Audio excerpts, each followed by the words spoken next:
Hi guys, welcome to Strategy Sunday. I hope you've been having a great couple of weeks. It's nearly the half term. I know it's a half term for some people already, and I know that it's 1 week left for some. Been a very busy half term actually. So today's Strategy Sunday, it is something that you can research if you haven't heard of this before, while you're on the half term. It's about social stories. Founded by Carol Gray. Lots of books, lots of resources on a social story. But through the years of using social stories, I have come up with a few different adaptations that have worked really well for the children. I was once told that a good social story should work within 2 weeks. I pulled that face at first, like, okay. And it was really great to hear somebody say that, but it was also like, really? Is that what happens? So we're changing mindsets with a social story. And this woman taught me that actually a good social story has to have steps to it and has to have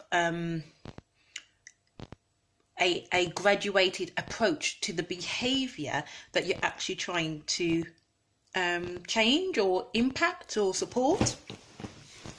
And this was really valuable to me actually, because I found that this has actually really worked through the time that I've been using social stories. So for a social story, it's not just about the behaviour that you see in front of you. It's actually around the things that that child doesn't yet understand, well, that is causing that behaviour. So you have to put steps in place before you say this behaviour needs challenging. And I found that a really valuable approach to using social stories. Please look them up if you haven't seen them before, if you've heard of them before but you haven't used them, because I think it's such an amazing tool to have in your arsenal. And as time has gone on and I understand the makeup of a social story, I have found it really beneficial for some children to talk in social story language. So it's not always that it's written down, but there's been a few cases in my career so far where a child just needs to hear you speaking to them in that matter-of-fact tone, with the clarity of what you want them to do, with the clarity of the outcome, with the clarity of the reward. And it just makes a difference in a situation that's really tense. This is not advisable yet until you really have the understanding of social stories in your mind. But once you've got the understanding of a social story and you've got a situation that's not quite relaxed, you can use it in you can use social story language to support it. So the benefits of a social story is that it really does impact the children's behaviours. It can be used between the school and home, so it's a joint strategy where everybody can either have a bit of input, or the school writes the social story, then the families also read it. I've used it in the past where we've talked to families about the behaviours that are in the home that they would like to be supported, and we put together social stories to help that.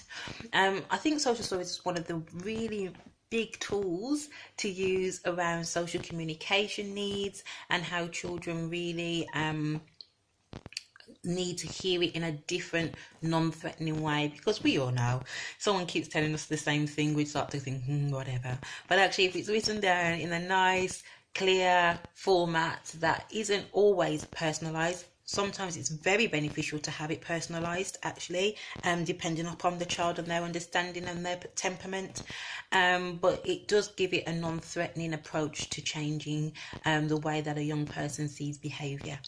So I say challenge yourself over the half term to read a social story or two, research a social story or two, and think of a child you might want to use it with. If you want help with this, if you want to talk it through, then please contact me. I'm happy to send you examples of social stories. So yes, enjoy the half term if you're just about to embark upon it. Enjoy the last week of if you're excitingly leading up to half term. And Strategy Sunday will be back next week. Have a great one. Bye.